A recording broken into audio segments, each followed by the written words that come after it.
सकाम भक्ति 3 प्रकार की होती है। जो भोगों की चाह, या हमारा नाम हो जाए, हमारी कीर्ति हो जाए, हमारा ऐश्वर्य हो जाए। बड़ा विचित्र खेल है। अपना नाम करना, गुणगान प्रभु का गा रहे हैं, नाम अपना चाहते हैं।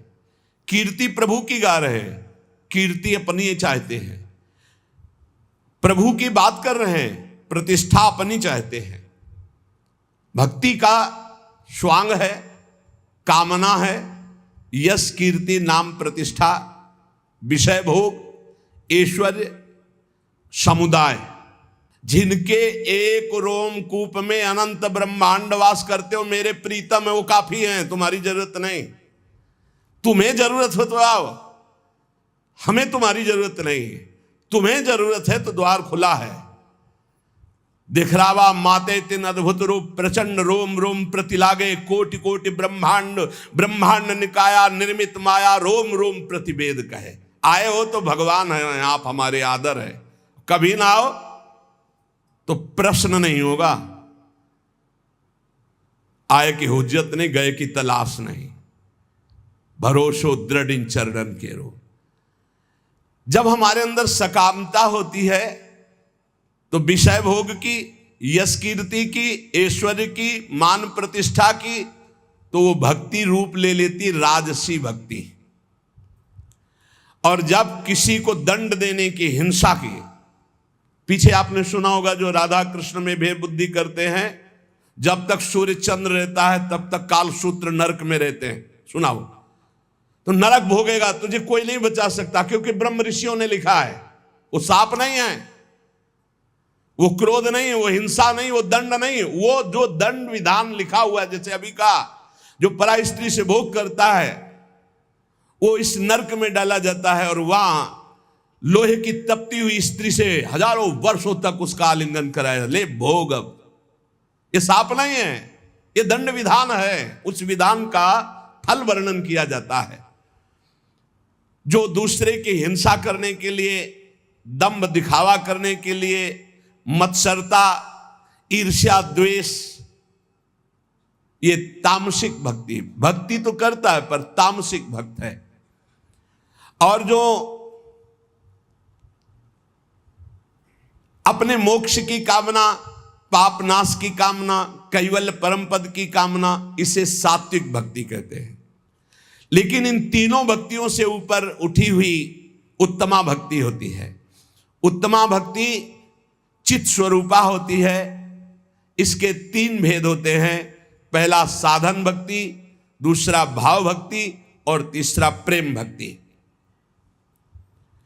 इंद्रियों के द्वारा सारी की सारी चेष्टा प्रभु के लिए होना, जैसे नाम कीर्तन करना है, नाम जप करना है, लीला चरित्र सुनना है, सेवा करना है, परिक्रमा करना, इंद्रियों के द्वारा, कर्मेंद्री, ज्ञानेंद्री के द्वारा मन सहित सारी चेष्टाएं प्रभु के लिए होना, उसे साधन भक्ति कहते हैं।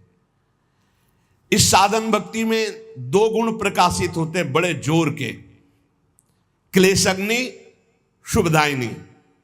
सारे क्लेश नष्ट कर देती है साधन भक्ति। उत्तमा भक्ति के 3 साधन, 3। पहला है साधन भक्ति, दूसरा है भाव भक्ति, तीसरा है प्रेम भक्ति। इस भेद को समझो।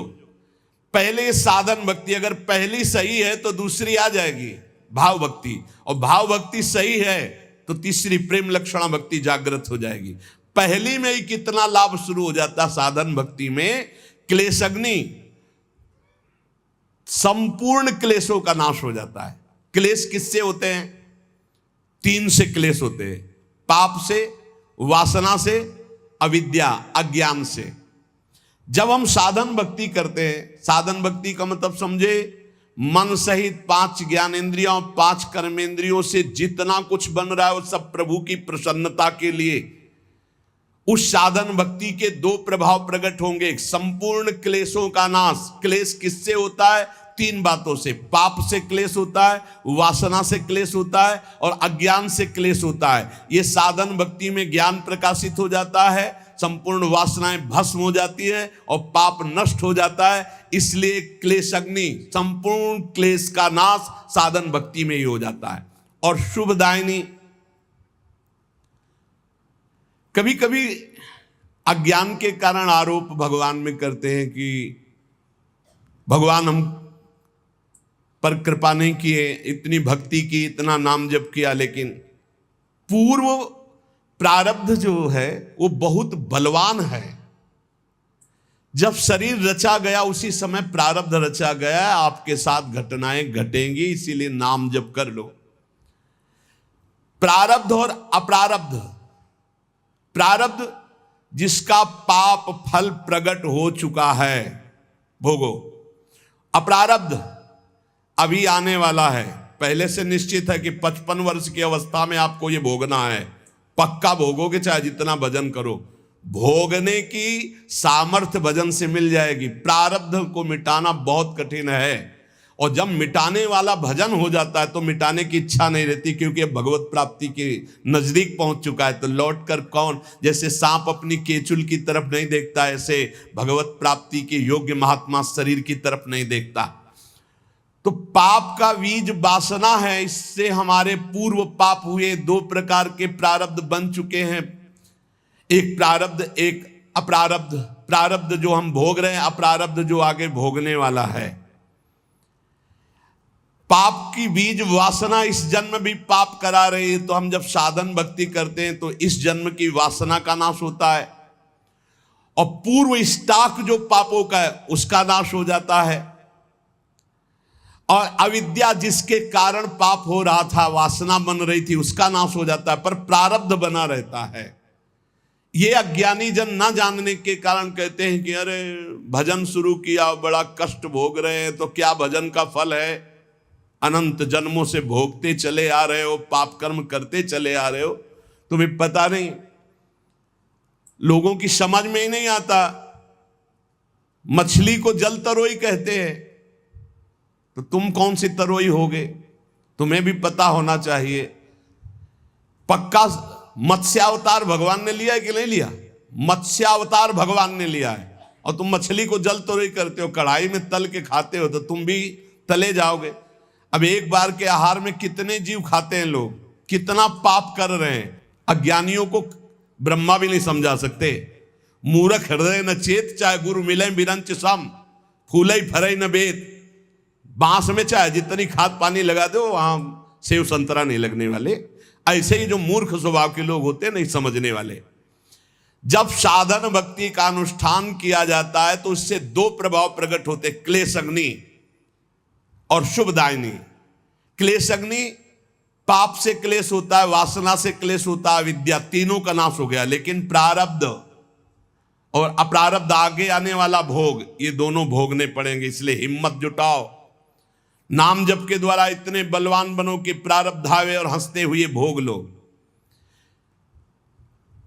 प्रारब्ध का नाश करने की जब योग्यता आती, तब नाश करने की इच्छा नहीं रह जाती, और जब तक नाश करने की इच्छा, तब तक योग्यता नहीं आई। सब क्लेशों का मूल कारण भगवान का भजन न होना, भगवत विमुखता है।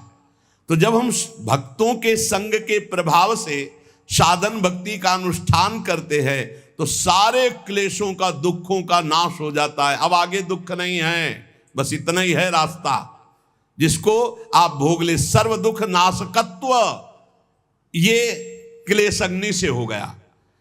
अब शुभ, शुभ का अर्थ है साधक के जीवन में परम मंगल, परम आनंद का विधान, ये नाम से प्रकट होता है। श्री हरिवंश चंद्र शुभ नाम, सब सुख सिंधु प्रेम रस धाम, जाम घटी बिसरे नहीं। एको क्षण न बिसरो, हर समय नाम जप करो, ये महाशुभ प्रकाशित कर देगा। शुभ से क्या होता है? जैसे क्लेश अग्नि से वासना, पाप, अविद्या का नाश, प्रारब्ध के भोगने की सामर्थ्य आ गई। शुभ से क्या होता है? बोले शुभ सारी दैवी संपदा प्रकट कर देती है। साधन भक्ति से विषय सुख, ब्रह्म सुख, पारमेश्वर सुख, ये सभी प्राप्त हो जाएगा। आपको विषय सुख चाहिए तो भी साधन भक्ति करो, आप देखो विषय सुख प्राप्त हो जाएगा, ब्रह्म सुख प्राप्त हो जाएगा, पारमेश्वर सुख प्राप्त हो जाएगा। और अगर इन सुखों की चाह न करो तो प्रेम प्रकट हो जाएगा। साधन भक्ति करते करते भाव प्रकट होता है। भाव भक्ति, तीन भेद उत्तमा भक्ति के, पहला साधन, फिर भाव, फिर प्रेम। साधन भक्ति, भाव भक्ति, प्रेम भक्ति। साधन ही भक्ति में चकाचक आनंदमय हो जाता है। सारे क्लेश, पाप, वासनाएं, अविद्या नष्ट हो गई और सब शुभ दैवी संपदा प्रकाशित हो गई। मंगल भवन भगवान की तरफ वृत्ति संपूर्ण रूप से, ये शुभ। अब भाव भक्ति दो गुण प्रकाशित करती है। साधन भक्ति दो प्रकाशित किए, क्लेश अग्नि, शुभदायिनी, और भाव भक्ति दो गुण प्रकाशित किए, मोक्ष लघुताकृत और सुदुर्लभा।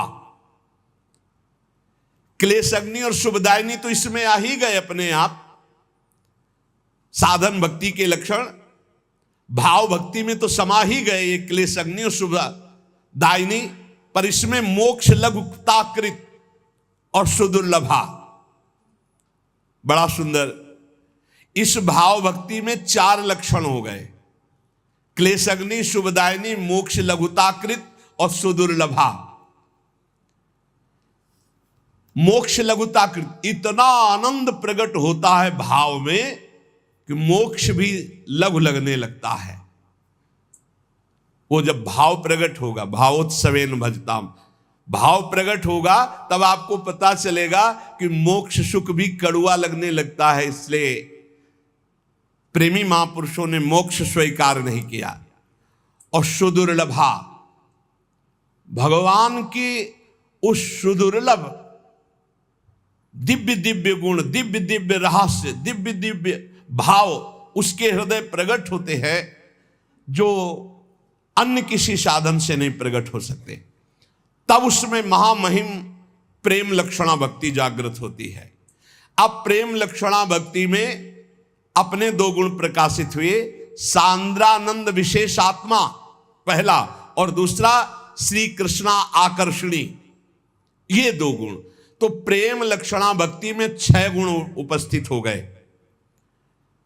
जो साधन भक्ति में क्लेशग्नि, शुभदायिनी, और भाव भक्ति में मोक्ष लघुताकृत और सुदुर्लभा, ये तो प्रेम भक्ति में है ही। और प्रेम भक्ति के अपने दो मिल गए, सांद्रानंद विशेषात्मा और श्री कृष्णाकर्षणी भक्ति 6 लक्षणों से युक्त हो गई। क्लेशग्नि, शुभदा, मोक्ष लघुताकृत, सुदुर्लभा, सांद्रानंद विशेषात्मा, श्री कृष्णाकर्षणी सा। क्लेश नाशनी, शुभदायिनी, इस साधन भक्ति में हो गया। मोक्ष लघुताकृत का तात्पर्य है धर्म, अर्थ, काम, मोक्ष, ये सब व्यर्थ नजर आने लगते हैं जब भाव प्रकट होता है। श्रीमद् राधा सुधानिधि में धर्माद्यर्थ चतुष्टयम विजयताम किम तद वृथा वार्ताया, धर्म अर्थ काम मोक्ष की बेकार की वार्ता हमारे सामने कहते हो, जगत में विजयी रहे मेरे सामने। जैसे भाव में डूबे हुए भरत जी महाराज कह रहे हैं, अर्थ न धर्म न काम रुचि गति न चहो निर्वाण, जन्म जन्म रति राम पद यह वरदान नान। तो मोक्ष लघुताकृत का तात्पर्य है सालोक्य, सारूप्य, सामीप्य, सारिष्ट, सायुज्य, 5 प्रकार के मोक्षों का भी त्याग। दीयमानम न गृहणन्ति बिना मत सेवनम जनाहा। धर्म अर्थ काम की तो बात जाने दो, 5 प्रकार के मोक्षों का भी त्याग हो जाता है जब भाव भक्ति का प्रादुर्भाव होता है। और सुदुर्लभा, सब सिद्धियां, बड़े बड़े सुख, बड़े बड़े लाभ, बड़े बड़े रहस्य, ये सब उसके सामने होते हैं जो भाव भक्ति में डूबा हुआ महापुरुष है। परंतु वो अपनी भाव भक्ति की प्रधानता से शीघ्र उन सबको क्रॉस करके प्रेम में पहुंचने वाला है, इसलिए किसी को स्वीकार नहीं करता, सब कुछ न्यौछावर कर देता है अपने प्रीतम के लिए और कृपा पर निर्भर हो जाता है। तब उसके अंदर प्रेम लक्षणा भक्ति जागृत होती है और उसका गुण प्रकट होता सांद्रानंद विशेषात्मा। ये सांद्रानंद विशेषात्मा करोड़ों ब्रह्मानंद को भी इस प्रेमामृत के सामने नहीं गिनता। जिसके अंदर ये प्रेम लक्षणा भक्ति जागृत हो गई, एक ब्रह्मानंद क्या, करोड़ों ब्रह्मानंद भी उस प्रेमानंद के सामने एक कण की तुलना के भी बराबर नहीं। अपार अत्यंत महाप्रेम सुख उस भक्त को प्राप्त होता है जिसके अंदर प्रेम लक्षणा भक्ति जागृत हो जाती है। और श्री कृष्णा आकर्षणी, बहुत जोर की महिमा इसमें। उसके आराध्य देव उसके पीछे पीछे बसीभूत होकर घूमते, प्रेम लक्षणा भक्ति से जो युक्त हो गया। एकादश स्कंद में भगवान ने स्वीकार किया, श्रीमद् भागवत में कह रहे हैं कि निरपेक्षम मुनिम शांतम निर्वैरम समदर्शनम अनुब्रजाम्य हम नित्यम पूये यत्रंगुरेणु भी। जो निरपेक्ष है, किसी की अपेक्षा नहीं रखते, मननशील है, हर समय मेरा मनन करते रहते, मुनिम। और शांतम, जो हर द्वंद्व को शांत भाव से सह जाते हैं। निरपेक्षम मुनिम शांतम निर्वैरम, जिनका संसार में किसी से भी द्वेष नहीं। समदर्शनम, जो सब जगह मेरे को देखते हैं, समता के भाव को प्राप्त हो गए। ऐसे महात्माओं के पीछे मैं डोलता हूं कि उनकी चरण रज मेरे ऊपर पड़ जाए। श्री कृष्णाकर्षणी का अभिप्राय है कि ऐसे प्रेमी भक्त के पीछे पीछे भगवान वशीभूत होकर डोलते हैं। भक्तन पाछे यो फिरे ज्यो बछड़ा संग गाय। उपासक को उत्तमा भक्ति का अनुष्ठान करना चाहिए, जिससे भगवत प्रेम का हृदय में प्रादुर्भाव होता है। उत्तमा भक्ति के लिए साधन भक्ति अत्यंत अनिवार्य है। और साधन भक्ति का स्वरूप श्री महामहिम दादू दयाल जी कह रहे हैं, हम जीवें इहि आसरे सुमिरन के आधार, दादू छिटके हाथ सो तो हमको बार न पार। बड़े महापुरुषों ने कहा है कि सुमिरन चल रहा तो हम जी रहे हैं, अगर सुमिरन नहीं तो हमारी मृत्यु समझो। परम महामहिम श्री नानक साहब जी की भीड़ कि नाम है तो हम जीवित है, नाम नहीं तो। अगर नाम छूटा, सुमिरन छूटा तो मानो हमारी मृत्यु हो गई। हमारा जीवन ही नाम है। ये ऐसा उत्तमा भक्ति के लिए सुमिरन चाहिए। उत्तमा भक्ति का साधन इस कोटि का चाहिए कि नाम है तो हम जीवित हैं, नाम नहीं तो देवर्षि नारद जी कह रहे तद स्मरणेन परम व्याकुलते थी। हम परम व्याकुल हो जाए, नाम छूट जाए तो। भाई यहाँ राग द्वेष नाना प्रकार के विकारों की धूम मची हुई है और उसको हटाने के लिए नाम है, उसको पकड़ नहीं रहा साधक। दादू विषय विकार सो जब लग मन राता, तब लग चीत न आवई त्रिभुवन पति दाता। जब तक मन विषयों में लगा हुआ, नाम जप नहीं कर रहे तो तुम्हारा चित्त त्रिभुवन पति भगवान में रति को प्राप्त नहीं हो सकता। दादू अहनिश सदा शरीर में हरि चिंतत दिन जाई, और प्रेम मगन लय लीन मन अंतर गति ल्यो लाई। शरीर में जब तक प्राण है तब तक हरि चिंतत दिन जाए, रात दिन हमारा प्रभु के चिंतन में जाए। प्रेम मगन लय लीन मन अंतर गति ल्यो लाई, अंतर ही अंदर चिंतन चल रहा प्रभु का निरंतर। दादू आनंद आत्मा अविनाशी के साथ, प्राणनाथ हृदय बसे तो सगल पदार्थ हाथ। यदि तुम्हारा भगवत चिंतन चल रहा है, परमानंद में प्रभु की अनुभूति हो रही है हृदय में, तो क्या बकाया रह जाएगा। ये मारे घूम रहे जीव, विश्वास नहीं कर रहे, विश्वास नहीं हो रहा, नाम पे विश्वास नहीं हो रहा, भजन पे विश्वास नहीं हो रहा। अंतर्गति हरि हरि करे तब मुख की हाजत नाही, सहजय धुनि लागी रहे दादू मन ही माही। पहले मुख से शुरू करो नाम जप करना, फिर उपांशु में आता, फिर मानसिक। जब मानसिक आता है तब कोई समझाने की जरूरत नहीं, अपने आप आनंद में डूब जाओगे। ज्यो घुन लागे काठ को लोहे लागे काट, काम किया घट जाजरा दादू 12 बाट। जैसे गेहूं में घुन लग जाए तो ऊपर गेहूं दिखाई देगा लेकिन अंदर बेकार हो जाएगा।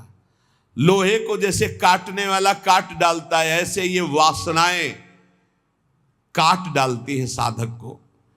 इसलिए वासना से बचने के लिए उपासना अनिवार्य है। उपासना, हर समय अपने आराध्य देव के समीप रहना। कैसे? चिंतन से रहना। दादू कहे जो तू राखे साइया, तो मार सके ना कोई बाल न बाका कर सके जो जग बैरी हो।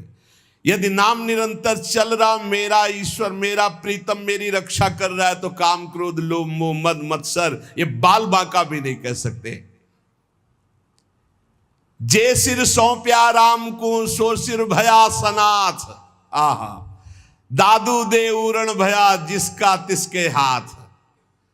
प्रभु ने दिया था जीवन, प्रभु को समर्पित कर दिया। जो प्रभु को समर्पित कर दिया, जिसका सर प्रभु के हाथ में, कौन त्रिभुवन में ऐसा पैदा हुआ कि उसका बाल बाका भी कर सके। हाँ, प्रभु मंगल विधान करते रहते हैं, वो बड़े बड़े भक्त जन जानते। बाहरी लोग तो कहेंगे उनको कष्ट दिया गया, उनको कष्ट दिया गया, लेकिन जिनको कष्ट दिया जा रहा है उनको वो परमानंद है जो केवल उनका हृदय जानता है, दूसरे नहीं जानते हैं। इसलिए दादू जो साहब को भावे नहीं, सो सब परिहरि प्राण। मनसा वाचा कर्मना जेतु चतुर सुजान। जो तुम्हारे इष्ट को अच्छा नहीं लगता वो कभी मत करो। यदि इष्ट के विपरीत करोगे तो धोखा ही मिलेगा। जो उपासक अपने इष्ट के थोड़ा भी प्रतिकूल करेगा तो हृदय जलता रहता है। जो साहब को भावे नहीं, सो सब परिहरि प्राण। संतों से इसीलिए सुना जाता है कि उनका अनुभव भी होता है। किसी साधक से कह रहे थे कि तुम्हें सिद्धावस्था प्राप्त करने के लिए कोई विशिष्ट साधना नहीं करनी, क्योंकि जैसे बट वृक्ष की छाया में बैठे हुए को धूप नहीं लग सकती, ऐसे गुरु कृपा पात्र को माया नहीं सता सकती। बस तुम एक आज्ञा का पालन करो, असंग रहो। शरीर से असंग रहो और मन से भी असंग रहो, अपने आप सिद्ध हो जाओगे, अपने आप भगवत प्राप्त हो जाओगे। जो गुरुजनों के वचनों को मान ले तो सिद्धि गुरुजनों के वचनों में होती है। मोक्ष मूलम गुरु कृपा, समझो पहले। मोक्ष मूलम गुरु कृपा। तुम ऐसा करो तुम्हारा काम हो जाएगा। भला ऐसा करने से काम कैसे हो सकता है? खत्म खेल, गए तुम। ऐसा करो काम वो पक्का हो जाएगा, पक्का हो जाएगा। बिना पढ़े चारों वेद प्रकाशित हो गए, ऐसा कैसे हो सकता है? ये गुरु कृपा। गाय चराने को आदेश कर दिया, गाय चराते ही ब्रह्म प्राप्त हो गए। दादू जो साहब को भावे नहीं, सो बाट न बूझी रे। जब लगिए मन थिर नहीं। ये मन चंचल है ना। साहब कहते हैं इस गली चलो, वो नहीं, वो इस गली चलेगा। अरे वो रास्ता नहीं चलना जिसमें हमारे साहब का आदेश नहीं। साहब हमारे गुरुदेव हैं, साहब हमारे ठाकुर जी है, ये शास्त्र हमारे साहब हैं जो आज्ञा कर रहे हैं, हमको वैसे चलना है। साईं सो सन्मुख रहे, इस मन सो जूझ रे। मन से लड़ना पड़ेगा। जो मन से लड़ गया वही बहादुर। दूसरे को पटक देने वाले तो आपको मिल जाएंगे, लेकिन मन को पटक दे ऐसे मिलने कठिन है। मन की पटकी खाने वाले तो करोड़ों अरबों मिलेंगे, लेकिन मन को पटक दे ऐसा कोई गुरु का चेला मिलेगा। गुरु मेहरबान तो ये चेला पहलवान। अब पटक देगा अपने मन को। युक्ति पा गया ना। जिसको गुरु का सहयोग मिल गया वो माया पर विजय न प्राप्त कर ले, उसका कारण उसका कोई मनो आग्रह है, कुछ पकड़े है।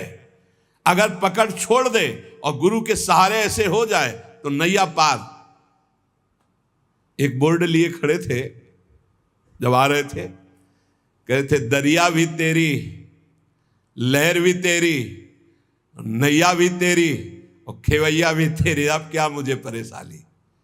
दरिया भी जहां डूबने का है वो भी तू है, तेरी है। लहर भी तेरी है डूबोने वाली, और खेवैया भी तू है, नैया भी तू। अब मेरे को क्या परवाह। बिल्कुल परम सत्य। वही दरिया है, वही लहर है, वही नैया है, वही खेवैया है। बस समझ जा और पैर पकड़ ले। हरि का आश्रय मामे वे प्रपद्यंते माया में ताम तरंती थे। दादू जो साहब को भावे नहीं सो बाट ना बूझ रे, साईं सो सन्मुख रहे इस मन सो जूझ रे। मन से लड़ना पड़ेगा। अगर गुरमानी हो गए तो माया मुक्त हो गए, मनमानी हो गए तो माया में फंस गए। अपने साहब को जो ना भावे वो नहीं करना चाहिए, नहीं भोगोगे। देखो, एक प्रश्न किया परसों कि जब महापुरुष होते हैं तब ये माया समझने क्यों नहीं देती कि महापुरुष हैं? ऐसा क्यों होता है? जब वो होते हैं तब समझने नहीं होते, जब बाद में चरित्र पढ़ते तब लगता है यार बहुत बड़ी निधि थे, चले गए। हम कहीं वर्तमान में दुर्योधन भी नहीं समझ पाया भगवान श्री कृष्ण को, क्योंकि वो स्वयं ऐसे लीला बिहारी रचना रचते हैं कि समझ न पावे। बड़े बड़े सिद्धों में ऐसी लीलाएं रही हैं कि लगता था कि ऐसा कैसे हो सकता है। इछावर ये फतेहपुर जिला में है, जब भ्रमण कर रहे थे, ये यमुना के किनारे पड़ता है, तो वहां कुछ दिन रुके। तो इधर बिंदौर है, इधर इछावर है। इछावर में फक्कड़ स्वामी रहते थे, फक्कड़ स्वामी। उनको फक्कड़ कहते ही थे। फक्कड़ किसे कहते हैं? फिकर फार फकनी करे ताको नाम फकीर। निश्चिंत महात्मा, जिसमें चाह मिटी चिंता मिटी, मनुआ बेपरवाह, उनको कहते फक्कड़ महात्मा। कोई फिकर नहीं, कोई चिंता नहीं, बस एक लंगोटी पे रहते थे और 1000 गुड़िया का माला रखते थे, रुद्राक्ष का मोटा वाला। और गांव के लोग जब कोई भक्ति से उनके पास बाहरी जाना चाहता तो पहले ही लगे थे, कह देते हाथ जोड़ते मत जाओ। हमारे स्वामी जी को आप एक शब्द नहीं बोलेंगे, अगर जाना है तो जाओ, तुम्हें किस तरह स्वागत करेंगे भगवान जाने, पर आप बोलने की हिम्मत नहीं रखते। अगर उनका अपमान करोगे तो हम खड़े हैं, हम लोग, आप जाओ मत, हम पहले आपसे बता रहे हैं। और वो बड़े अलबेले महात्मा थे, लाखों की कामनाएं सिद्ध कर दी। वो सिद्ध महापुरुष थे, पर सिद्ध करना उनका बहुत विचित्र था। एक पुलिस विभाग के बड़े अधिकारी थे, उनके संतान नहीं हो रही थी। सुना फक्कड़ बाबा के पास समस्त कामनाएं पूर्ण हो जाती हैं, तो पूरे अपने लाभ लश्कर के साथ गांव के लोग पहले ही लगे रहते, बाहर दूर, उनको भी नजदीक नहीं रहने देते फक्कड़ स्वामी, दूर से। उनका साहब हाथ जोड़ते मत जाओ। बोले नहीं, हम तो बड़ी श्रद्धा से जा रहे हैं। बोले वहां श्रद्धा की पूजा नहीं होती, वहां दूसरी श्रद्धा चलेगी। बोले जो कुछ होगा सहेंगे। बोले साहब हम बर्दाश्त नहीं कर पाएंगे अगर हमारे स्वामी जी को आप कुछ बोले। बोले कुछ नहीं बोलेंगे। गए जो ही वो तो अस्थिमात्र हुए रहे शरीरा, ऐसे थे। जो ही दृष्टि गई सो शास्त्र नाम की तरह गालियां शुरू कर दी। अद्भुत, ये बड़ी विचित्र गति। इसीलिए बाद में कैसे, अब वो तो सत्संगी होंगे तभी इतना सहनशील थे। नजदीक गए, कहा स्वामी जी हर उपाय करके देख लिया है, संतान नहीं हो रही, उस संतान के बिना हमें अपना जीवन व्यर्थ लग रहा है। पत्नी बगल में, उनका प्रणाम करो।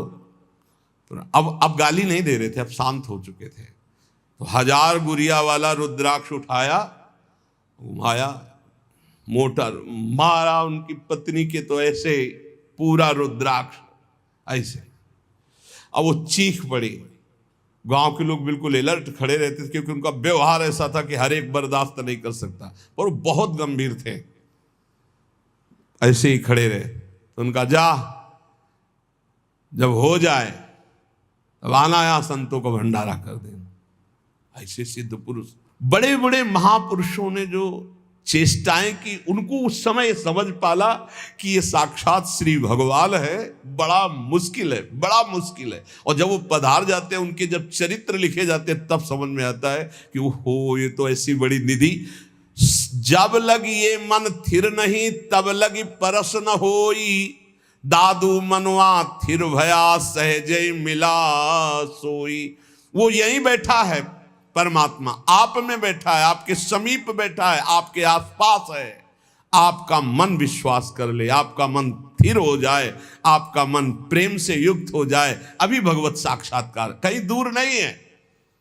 ते समाज गिरजा में रहू, अवसर पाई बचन कहू, हरि व्यापक सर्वत्र समाना, प्रेम ते प्रगट होए में जाना। जब प्रथम गुरुदेव भगवान 2 वर्ष के बाद अंतर ध्यान हुए, तब जो घाटा लगा उसकी पूर्ति वृंदावन में आकर के श्री जी ने की। गुरुदेव भगवान पुनः इस रूप में मिले, नहीं तो जो हृदय पूरा जलता रहा उसको कैसे बताए। गुरु की छाया में रहने वाला उपासक कैसा निर्विघ्न होता है, और जब छाया हटती है तो पूरी धूप सहनी पड़ती है, और उस धूप को सहकर माया की कोई आगे निकल जाए कोई बिरला ही होता है। इसलिए धन्य भाग हैं जो गुरु छत्र छाया में है। इसलिए साहब की आज्ञा से चले, मन से लड़ाई लड़े, मनमानी कोई भी आचरण ना करे। कहा हमारा मान मन पापी परिहर काम, विषयों का संग छोड़ दे दादू मिली है राम। अरे मन पापी, अब मेरा कहा मान दे, ये विषयों का संग छोड़ दे, विषयी पुरुषों का संग छोड़ दे, देख तुझे भगवान मिल जाएंगे। भगवान की प्राप्ति कठिन नहीं है, विषयों का राग छोड़ना बड़ा कठिन है, मन की चाल को रोक पाना बड़ा कठिन है। श्री चरणदास जी महाराज, जिन्हें हरि भक्ति प्यारी हो, माता पिता सहज छुटी जावे, छुटे सुत अरु नारी हो।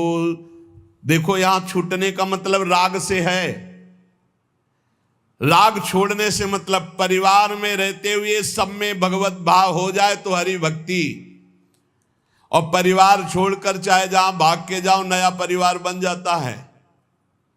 अगर राग है तो शिष्य राग से भी दुर्गति हो जाएगी, शिष्य राग से भी दुर्गति हो जाएगी। एक सिद्ध संत जा रहे थे, उनके साथ कई शिष्य थे, तो एक केचुआ समझते हैं ना, जो मिट्टी खाता है, बहुत कोमल शरीर वाला होता है, और लाल चींटी उसमें लाखों चिपटी हुई थी।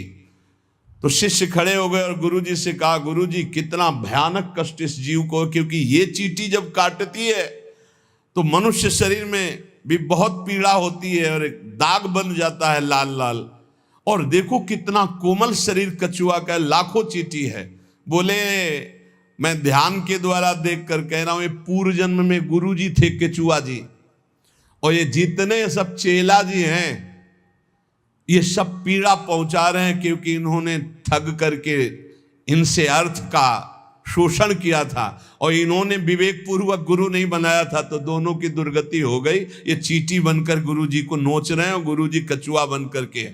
बहुत होश में यदि भगवत मार्ग विमुख विषय चिंतन, विषय क्रिया, विषय विचार से युक्त हो तो भगवान की प्राप्ति नहीं दुर्गति प्राप्ति है। और यहां कह रहे हैं कि यदि भगवान के चरणारविंद की भक्ति में तुम्हारा चित्त है तो कहीं राग नहीं रह जाएगा।